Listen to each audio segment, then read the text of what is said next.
एक में कटा हुआ है। हाँ वो वाला ना, उसमें अंदर क्या हुआ? स्टार्ट करें। यस।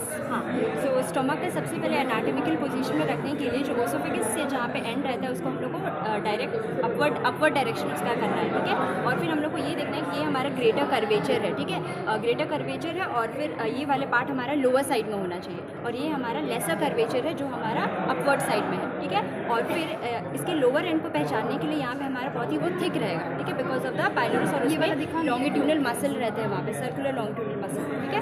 तो यहाँ पे ये वाला हमारा थिक है, तो ये हमारा लोअर साइड होगा और यहाँ पे हमारा अपर साइड होगा, ठीक है, जो ओसोफेगस से कनेक्टेड है और यहाँ पे ड्यूटेनम से है। सर्कुलर मतलब लॉन्गिट्यूड, सर्कुलर मसल होता है। सर्कुलर मसल लॉन्गिट्यूड हाँ। कैनाल में, और यहाँ पे सर्कुलर मसल रहेगा। सो यहाँ पे थिक पार्ट होगा वो हमारा नीचे साइड में होगा, ठीक है। और जो यहाँ पे ओसोफेगस वाला पार्ट है वो हमारा अपर साइड, ठीक है। एनाटॉमिकल पोजीशन हो गया। अब हम लोग इसका देखेंगे कि इसमें दो एंड होता है, एक हमारा कार्डियक एंड और एक ये हमारा पाइलोरिक, ठीक है। दो बॉर्डर्स होते हैं यहाँ पे हमारे, इसको बोलेंगे हम लोग लेसर बॉर्डर और ये हमारा ग्रेटर बॉर्डर, और यही वाला पार्ट को भी हम लोग बोलते हैं ग्रेटर कर्वेचर और फिर हमारा लेसर कर्वेचर।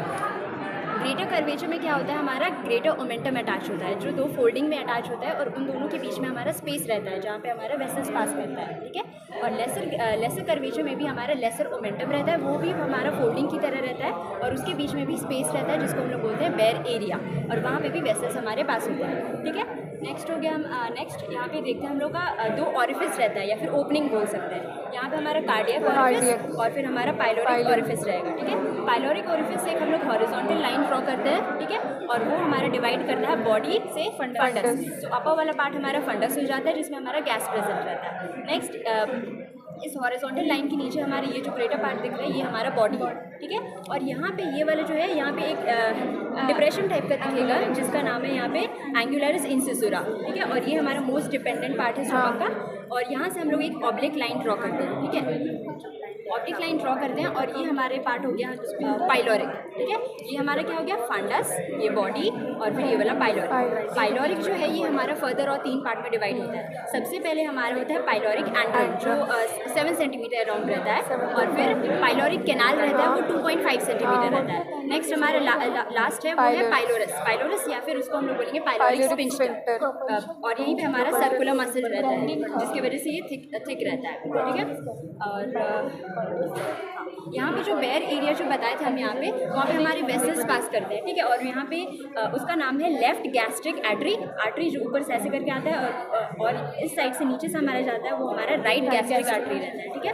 और इस ग्रेटर कर्वेचर में जो बेयर एरिया बनता है वो ग्रेटर ओमेंटम की फोल्डिंग की वजह से वो है तुम्हारा लेफ्ट गैस्ट्रो एपिप्लॉइक आर्टरी, और इस साइड से हमारा रहेगा राइट गैस्ट्रो एपिप्लॉइक आर्टरी। अब यहाँ पे सर हम लोग बताए थे कि 5 बेयर एरिया होता है, ठीक है। इसका जो सबसे लार्जेस्ट जो बेयर एरिया होता है वो हमारा कार्डियक ऑरिफिस से जस्ट पोस्टीरियर सरफेस में रहता है, और ये हमारा क्या हो गया, लार्जेस्ट बेयर एरिया होता है, ठीक है, लार्जेस्ट बेयर एरिया।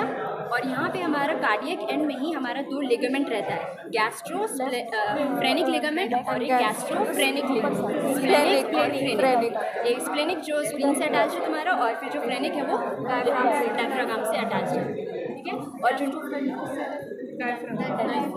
और यहाँ पे जो बेयर एरिया है जो लेसर ओमेंटम की फोल्डिंग के बचा हुआ है, ये वाला तुम्हारा एक बेयर एरिया हो गया, और ये इधर जो ग्रेटर ओमेंटम साइड में है यहाँ पे एक बेयर एरिया। तो यहाँ पे फर्स्ट, सेकंड और ये लार्जेस्ट बेयर एरिया, और यहाँ पे जो 2 लिगामेंट है वो भी हमारा बेयर एरिया, ठीक है। टोटल 5 है। और यहाँ पे जो हम लोग को यहाँ पे एक नॉच टाइप का दिखेगा, मतलब वहाँ पे थोड़ा डिप्रेशन है, ऐसे करके कर्व है, तो इसको हम लोग बोलेंगे कार्डियक नॉच। और लेसर ओमेंटम में जैसे ये वाला जो नॉच है वो ग्रेटर ओमेंटम में प्रेजेंट है, कार्डियक नॉच ग्रेटर ओमेंटम में, और यहाँ पे इंसिसुरा एंगुलरिस इंसिसुरा जो हमारा लेसर कर्वेचर में नॉच है उसको हम बोलते हैं एंगुलरिस इंसिसुरा।